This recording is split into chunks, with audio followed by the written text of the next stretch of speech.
Hola, bienvenido a tu programa Caminando con Dios. Soy la pastora Corey Gómez de la Iglesia Avance Global.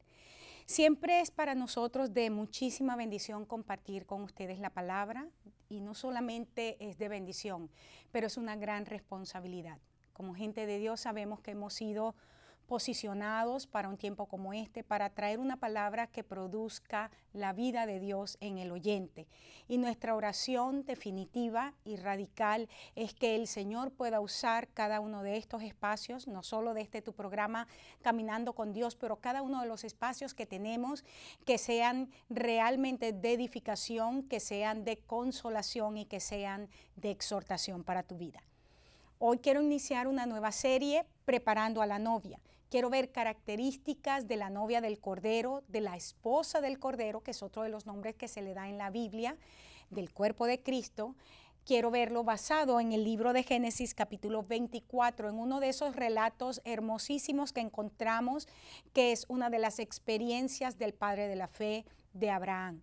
Y quisiera que a lo largo de esta serie, que no va a ser muy larga, va a ser una serie relativamente corta. Sin embargo, mi oración es que a lo largo de esta serie tú puedas recibir una renovación con respecto a tu perspectiva de quién es la iglesia, de quién es esa novia por la cual el Señor va a regresar. Y no es que en esta serie me voy a enfocar en una mentalidad de una novia que se prepara para irse de esta tierra, sino en que podamos ver a la novia desde la perspectiva de un organismo, en este caso, alguien que va a cogobernar juntamente con Cristo y que desde este tiempo está siendo levantada para gobernar juntamente con su Señor. En este pasaje de Génesis 24 vamos a encontrar principios que son sumamente importantes y sumamente determinantes con respecto a quién soy yo, pero a quién soy yo, a quién eres tú en el contexto iglesia. Quiero decirte que a lo largo del programa tenemos una línea de oración abierta, puedes llamarnos, hay gente que está esperando tu llamada para orar por ti, para bendecirte. Somos un ministerio que nos gusta bendecir a la gente, no solamente conocer tus necesidades, pero poder entrar en acuerdo contigo para que veamos juntos la gloria de Dios. Quiero tomarme el momento para entonces leer este pasaje, vuelvo a decirte, Génesis capítulo 24, del verso 1 en adelante. Dice que Abraham ya era viejo y bien avanzado en años, y Jehová había bendecido a Abraham en todo. Y dijo Abraham a un criado suyo, el más viejo de su casa, que era el que gobernaba en todo lo que tenía: pon ahora tu mano debajo de mi muslo. Hace un tiempo yo prediqué sobre este mismo tema, pero hablé acerca de las condiciones del pacto o cómo se hacía un pacto. Así es que hay cosas de este pasaje que no voy a ver, sino que me voy a centrar específicamente en la novia. Pero quiero que lo leamos todos. Y aquí encontramos a Abraham enviando en este caso a Eliasib, que era el gobernante de su casa, y hace un pacto con él. Por eso le dice que coloque la mano debajo del muslo. Y dice en el verso 3 del capítulo 24 de Génesis: y te juramentaré por Jehová, Dios de los cielos y Dios de la tierra, que no tomarás para mi hijo mujer de las hijas de los cananeos, entre los cuales yo habito, sino que irás a mi tierra y a mi parentela, y tomarás mujer para mi hijo Isaac. Quiero dejar hasta aquí el pasaje porque es un pasaje largo, pero muy lleno, muy rico de detalles que son sumamente importantes. Y algunas características sobresalientes, porque apenas hoy me gustaría tener contigo una introducción del tema. Encontramos que Abraham, quien representa al Padre, y es bien interesante porque Abraham es conocido en el Nuevo Testamento como el Padre de la fe, el Padre de cada uno de nosotros, de la iglesia, de aquellos que hemos nacido de fe. Y Abraham representa al Padre Celestial y dice que toma a su criado, al más viejo, al que gobernaba en toda su casa, y que es Eliasib, esto lo sabemos por otros pasajes, quien representa al Espíritu Santo, porque el trabajo del Espíritu Santo es perfeccionar al creyente, perfeccionar, preparar a la iglesia para el encuentro con su Señor. Y por supuesto la novia, en este caso, representa a la iglesia. Isaac, que era el hijo, el heredero de la promesa, el heredero de todo lo que Abraham tenía, representa a Jesucristo. Ahora bien, nosotros sabemos que el Señor, el Padre Celestial, Él le ha comisionado al Espíritu Santo para que nos dirija a toda verdad, para que nos traiga dones, para que nos entregue, para que prepare a la novia de tal manera que la novia entonces gobierne con su Señor. Y quiero entrar aquí a algunas características que son importantísimas, que él le dice, Abraham le dice a su siervo, no vas a tomar mujer cananea. No quiero una mujer de estos pueblos cananeos de donde yo habito. Y yo quiero centrarme en algunas características de los cananeos. ¿Por qué Abraham no quería para su hijo una esposa cananea? Sino que le dice, vas a ir a la tierra de mi familia, a donde yo nací, y allá vas a buscar esposa para mi hijo. Vamos a ver algunas características de lo que es una iglesia cananea y por qué Dios no quiere una iglesia cananea. Primer principio, que es que los cananeos, porque es una parte central aquí, su significado primario es mercader, comerciante, pero también quien subyuga, quien humilla. Esto es importante porque tiene que ver con una palabra que significa quebrantar, o sea, traer quebrantamiento, sometimiento, sujeción, abatir, hasta cierta manera esclavizar. El pueblo cananeo era un pueblo que se veía a sí mismo como un pueblo que estaba formado por muchísimas razas, era un pueblo mixto. Y eran un pueblo que estaban ubicados frente al mar. Esto lo podemos encontrar en Números 13:29. Los cananeos eran descendientes de Cam, que fue el hijo de Noé, que fue justamente el que recibió la maldición. Ahora, vamos a ver características de los cananeos o de los hijos de Cam. La primera cosa es que la mentalidad cananea, ¿por qué Dios no quiere una iglesia cananea? Es que es una iglesia, Dios no quiere una iglesia que sea mercader, que tenga una mentalidad de mercader, para mercadear, para comprar y vender. Te decía que los cananeos eran gente que vendían, vivían de esto, vivían del trueque. Es algo interesante porque una de las cosas, si pudiéramos decir, de las culturas del comerciante y de los pueblos comerciantes, es que de allí es donde viene la famosa frase que nosotros conocemos, el comprador, en este caso el cliente, siempre tiene la razón. Y a causa de esto, los mercaderes, la gente que es mercader, va a utilizar entonces mecanismos para vender, tales como, por ejemplo, no ser leal, hipocresía, mentira, para tratar de convencer a la persona. Los mercaderes son gente que normalmente luchan por la clientela y no le importa lo que tengan que hacer para atraer a la gente. Recuerda que estamos hablando de que Abraham, que representa al Señor, está diciendo, no quiero para mi hijo, no quiero en este caso para Cristo, una iglesia que tenga una mentalidad cananea, una mentalidad de mercader.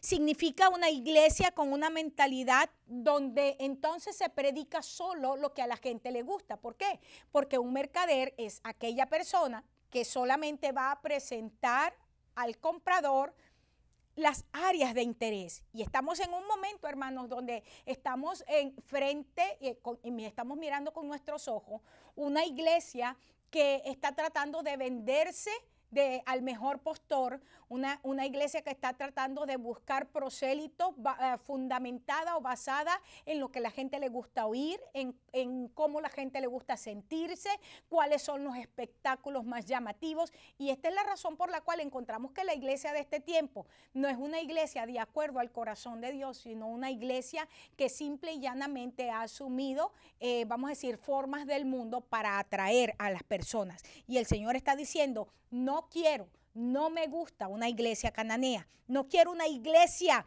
que retenga o que se guarde el consejo de Dios, porque es una palabra que a la gente no le va a gustar o es una palabra que la gente no va a recibir.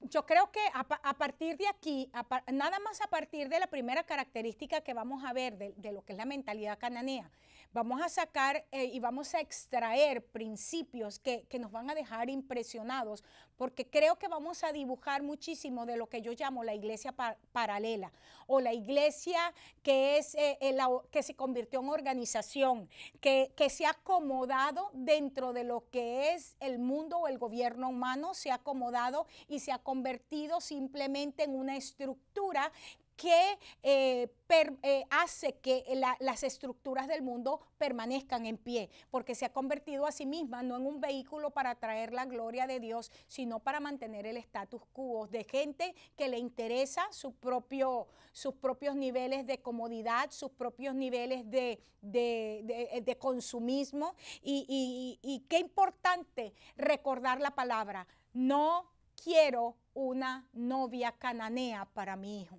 Estamos escuchando la voz del Dios, la voz del Espíritu en este tiempo diciendo: estoy formando, estoy trabajando en el carácter de la iglesia, estoy llevándola a un nuevo nivel, porque estamos en un momento.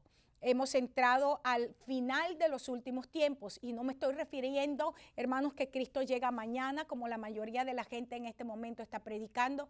Yo creo que estamos al final de los últimos tiempos. ¿En qué sentido? Con nuestros ojos estamos mirando el establecimiento del reino de Dios como nunca antes, y la verdadera iglesia de Cristo siendo coparticipante, siendo una colaboradora activa del Padre para que el reino de los cielos sea establecido en la tierra de una manera impresionante y de una manera radical y definitiva. Cuando el Señor Jesús lo encontramos en el Nuevo Testamento, dice que en una oportunidad entrando al templo, y era el momento donde se estaba celebrando una de las fiestas que era de las santas convocaciones que encontramos, de las fiestas judías que eran santas convocaciones y por la cual todo el pueblo debía juntarse en Jerusalén. Dice que en esa ocasión Jesús llega al templo y se encuentra un montón de mercaderes, gente con sus puestos allí adentro, vendiendo, comprando, haciendo trueques. Era el mejor momento para vender. Venían muchísimos peregrinos de los alrededores y tenían que traer sacrificio. Pues qué mejor manera, ¿no?, que venderle ahí las palomas, que venderle ahí los chivos o las cosas que iban a entregar, como las ovejas, las cosas que iban a entregar como sacrificio.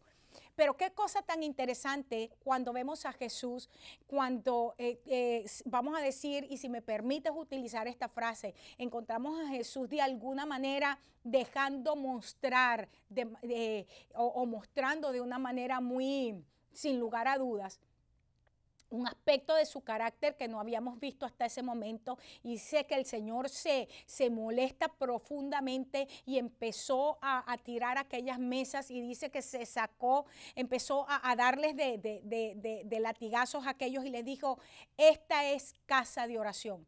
Esta casa será llamada y será conocida como casa de oración. Es decir, oración no es el lugar donde nosotros traemos las súplicas. La oración es ese tiempo que nosotros tenemos con Dios de conversación, de intimidad. La oración es algo más que venir a llorar y a decir al Señor cuáles son mis necesidades. Es un tiempo donde yo entro en acuerdo con Dios para que el reino de los cielos sea establecido. Y el Señor está diciendo: mi casa es casa de oración. Mi casa tiene que ser conocida como una casa donde la gente que viene en acuerdo conmigo, diciendo: sea tu reino establecido, sea tu reino en la tierra de la misma manera que es en el cielo, que tu voluntad perfecta que es manifestada en el cielo sea manifestada en la tierra.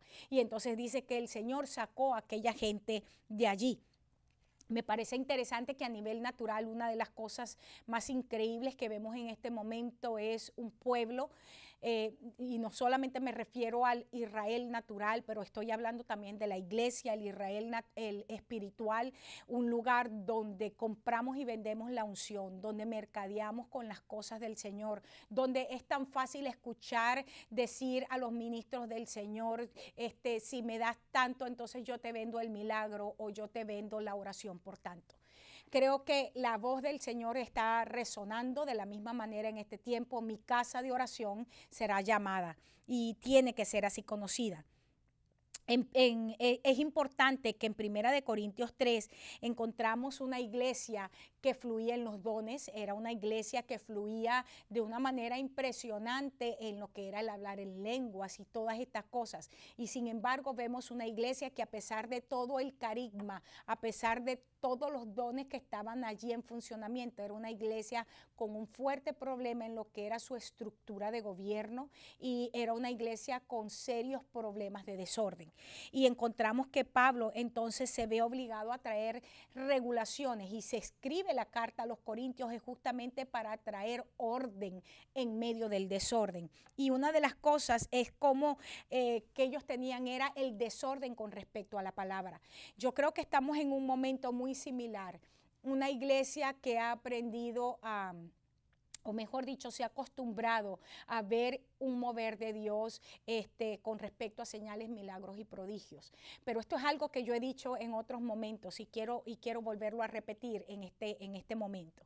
La iglesia del desierto, Israel, que vivió con señales, milagros y prodigios, fue una iglesia que conoció a Dios en esta dimensión como yo creo, como ninguna iglesia en toda la historia. Sin embargo, fue un pueblo que quedó tendido en el desierto porque siendo participante directo y siendo el vaso receptor de toda esta bendición, sin embargo, no tuvo la capacidad de conocer a Dios en una dimensión distinta y no pudieron poseer la promesa. Dice la palabra que solamente 2 pudieron entrar a la tierra de toda esta generación que sale de Egipto, y estos fueron Caleb y Josué, y dice de esta manera, porque en ellos fue encontrado un espíritu diferente. Y encontramos en el Nuevo Testamento el apóstol Pablo hablándole a la iglesia en Colosas, le dice, haya pues en ustedes este mismo sentir. La Nueva Versión Internacional dice, haya pues en ustedes esta misma actitud. Otra versión dice, haya en ustedes este mismo espíritu que hubo también en Cristo Jesús. ¿Y a qué se refiere? Dice que siendo Jesús, siendo Él Dios, no le importó su condición, sino que se despojó de esa condición y se hizo igual al hombre. Es decir, se humilló a sí mismo. ¿Para qué? Para cumplir una misión, para hacer aquello que el Padre le había encomendado. La iglesia de hoy ha diluido el llamado, ha diluido el propósito, ha diluido su destino, lo ha diluido a causa de sus propios intereses, de sus propias agendas. Y es triste, y tenemos que decir con tristeza, que en este momento estamos con un liderazgo, estamos mirando un liderazgo no solamente diluido, pero un liderazgo con sus propias agendas, un liderazgo que le interesa muchísimo más mantener un estatus, mantener un nivel de comodidad a costillas de la reforma de Martín Lutero. No hizo nada, simple y llanamente porque seguimos vendiendo igual que antes de la reforma, seguimos vendiendo a la gente prebendas y ahora en nombre de nuestro Señor Jesucristo y hemos cambiado, corrompido la doctrina sana y hemos introducido doctrinas de demonios para poder mantener la enseñanza que hemos estado dando. En el nombre del Señor yo creo que transformar una mentalidad solamente viene por la renovación y la revelación del Espíritu. Cuando el apóstol Pablo nos dice de repetidas maneras, pero de una manera tan directa, tan interesante, la forma en que nos los expresa en el libro de Romanos en el capítulo 12, cuando dice que nosotros tenemos que renovar nuestro entendimiento. Y dice que esto no sucede sino hasta que no entregamos nuestro cuerpo como un sacrificio que es vivo, santo y agradable a Dios. Ahora fíjate, no dice que entreguemos nuestro espíritu, sino nuestro cuerpo. Y en este sentido tiene que ver con las cosas que a nosotros nos gusta, con las cosas que a nosotros nos agradan. Está diciendo, si tú quieres conocer la voluntad de Dios, si tú quieres tener una mentalidad de acuerdo al corazón de Dios, es necesario entonces que sacrifiques tu propia agenda. Es necesario entonces que sacrifiques tus propios deseos, porque el verdadero culto, el culto que está bien pensado y bien planificado, es aquel en donde entregamos lo que nosotros queremos y asumimos lo que Dios quiere. Te vuelvo a decir, estamos en un momento donde es muy fácil ver cómo podemos ministrar de manera tan profesional en los dones, en los talentos, en los ministerios. Eso es lo que ocurría aquí en la iglesia en Corinto. Podemos hacerlo con éxito y no ser de todas maneras participantes de la herencia. ¿Por qué? Porque hemos asumido una mentalidad cananea y los cananeos representaban los pueblos que estaban alrededor de Abraham. El Señor nos dice que cuando Jesús oró por su iglesia, y en este caso por los discípulos, le dijo al Padre de esta manera: no oro para que los saques del mundo, sino para que los guardes del mal.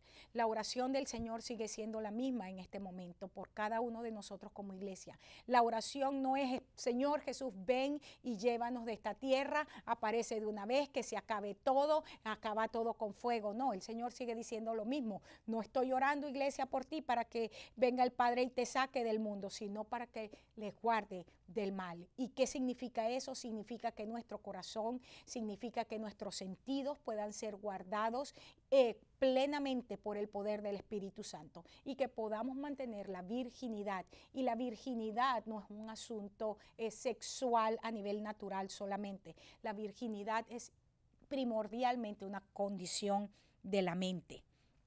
Allí en 1 Corintios 3:1 dice Pablo, hablándole a la iglesia en Corinto, le decía: no puedo hablarles a ustedes como a gente madura, sino tengo que hablar con ustedes como gente carnal, porque son todavía niños en Cristo. Fíjate qué cosa tan tremenda. Cuando nosotros nos rehusamos a caminar en madurez, cuando nosotros nos rehusamos a ser gente que sube a un nivel de conocimiento, a un nivel de revelación que transforma nuestra manera de pensar, que transforma nuestra manera de vivir, que cambia nuestros hábitos, entonces dice Pablo que somos gente carnal. Una segunda característica que yo encuentro en los cananeos, recuerda que estamos hablando de las características de la novia basado en Génesis capítulo 24, cuando Abraham le dice a su siervo: vas a buscar novia o esposa para mi hijo, pero no cananea, sino de mi familia, de entre mi parentela. La segunda característica de la mentalidad cananea es que es una mentalidad de dependencia o de servidumbre. Significa que siempre está dependiendo de que otra gente le libere, de que otra gente le ministre, de que otra gente ore por ella. Ahora, yo no estoy en contra de la administración que debe haber dentro de los miembros del cuerpo de Cristo. ¿Por qué? Porque la Biblia dice, el apóstol Pablo nos dice de una manera sumamente interesante en varias de las cartas, pero me gusta mucho como lo dice en Corintios y también como lo dice en Romanos, cuando habla acerca de la analogía de que somos como el cuerpo humano, que siendo diferentes miembros, dice, todos, cada miembro se ayuda entre sí, y esto a través del vínculo del amor. Ahora, yo no estoy hablando de esa ayuda mutua que nos damos para desarrollarnos como cuerpo de Cristo. Estoy hablando del hecho de que muchísima gente dentro del cuerpo de Cristo ha querido mantenerse niña y pasan los años y todavía necesita que alguien le ministre, porque no sabe cómo orar por sanidad, no sabe cómo orar para que una opresión se vaya, no sabe cómo orar para que se suelte la bendición financiera. Y esto es lo que aquí el apóstol nos está diciendo. Cuando les estoy hablando como carnales porque han permanecido niños. La característica de los niños es que dependen del adulto para todas las cosas. Ahora fíjate, una mentalidad de servidumbre, una mentalidad de dependencia, es una mentalidad entonces que Dios necesita cambiar. Una de las cosas que nosotros sabemos que hay verdadera madurez en un ser humano es porque según los tres niveles que se ha reconocido que existen en lo que implica o lo que significa cómo vivimos, es que en esos tres niveles está el primer nivel, que es dependencia, que es el que nosotros encontramos cuando el niño nace y cuando todavía tiene cierta edad. Depende de sus padres para todas las cosas, que lo cambien, que le preparen el biberón, que le tengan las cosas a la hora. Pero padres que son responsables son padres que van a llevar a ese niño a ir desarrollando cierta independencia, como a enseñarle a cómo vestirse solo, a enseñarle a cómo ir al baño y lavarse los dientes solos, porque usted se imagina que una mamá tenga que lavarle los dientes todavía a un adolescente de 13, 14 años. Si nosotros vemos eso, imagínense, nosotros nos horrorizamos y decimos, ¿cómo es posible que esto todavía esté pasando? Ahora, llévalo a nivel espiritual. Uno de los problemas serios que tenemos es montones posición de liderazgo que es tan inseguro de sí mismo, pensando siempre con esa mentalidad de ser necesitado, que si le enseña al pueblo a ser independiente, a orar por sus propias necesidades, que si le enseña al pueblo a buscar soluciones prácticas para sus problemas, piensa que ese es un pueblo que entonces lo va a poner a un lado. Y no hay cosa más perversa, no solamente en lo natural, sino en lo espiritual, pensar de esa manera. Estoy apenas entrando en el tema y acabo de ver contigo una primera característica. El Señor quiere una iglesia que no sea cananea. Y la primera característica es que los cananeos tienen una mentalidad de mercader. Dios no quiere una iglesia mercader. Y esta segunda característica, no quiere una iglesia que sea dependiente. No quiere una iglesia que viva en servidumbre. Como el mismo apóstol en el libro de Gálatas lo dice de esta manera. Dice que mientras el heredero es niño, dice, en nada difiere del esclavo. Y depende siempre entonces de cuidadores, de curadores, de nodrizas, de gente que le está cuidando. Dice, pero hay un tiempo que es señalado por el Padre, un tiempo cuando aquel niño se supone deja esa niñería mental, emocional, espiritual, y empieza a caminar a un nuevo nivel donde cuando el Padre mira porque está dando el fruto de madurez, entonces dice, es el tiempo para que este niño pase a ser el heredero de todas las cosas. Estamos en un tiempo entonces sumamente interesante, hermanos. El año 2015, que no ha entrado todavía, pero el año Ajin Hei, en el calendario judío, empezó ya. Estamos en el nuevo año profético Ajin Hei, que corresponde parte del año 2014 y el año 2015. Y es un año sumamente interesante porque algo que Dios está haciendo es que está derramando de su Hei, que está derramando de su vida sobre cada uno de nosotros. Quiero invitarte a mi próximo programa. Estamos hablando sobre características de la novia, preparando a la novia para el Señor, para su esposo. Quiero darte las gracias por compartir conmigo en este día. Quiero bendecirte en el nombre de Jesús. Te espero en mi próximo programa y quiero declarar que tus ojos naturales y espirituales pueden abrirse. Dios te bendiga, Dios te guarde. Gracias por estar conmigo.